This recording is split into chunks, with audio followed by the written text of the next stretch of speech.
Comme vous le savez, la recherche des sujets les plus à risque de développer une maladie coronaire est un objectif prioritaire de la prévention primaire. Prévention primaire au sens où on travaille sur des sujets qui n'ont jamais fait d'événement coronaire auparavant. Et dans ce cadre, nous allons chercher à mettre en évidence de nouveaux facteurs de risque, complétant ceux déjà mis en évidence par ailleurs, comme le tabac, le cholestérol ou la pression artérielle. Et ces nouveaux marqueurs de risque seront des biomarqueurs, c'est-à-dire des protéines que l'on va doser dans le sang et qui vont refléter l'activité de différents processus physiopathologiques. Ce projet présente essentiellement deux objectifs. Le premier sera d'identifier un certain nombre de biomarqueurs qui prédisent la survenue d'un événement coronaire dans le cadre de l'étude PRIME.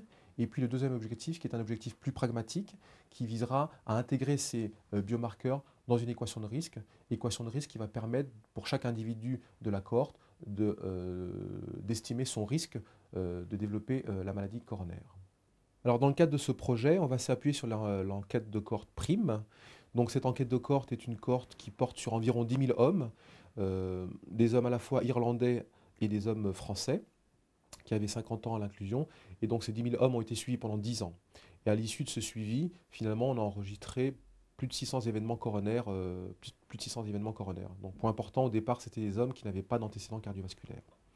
Et donc dans le cadre de ce projet, dans le cadre du protocole, en fait, il y a deux parties. Une partie biologique, on utilisera une nouvelle technologie, la technologie Luminex, qui permet de doser plusieurs protéines dans une petite quantité de plasma.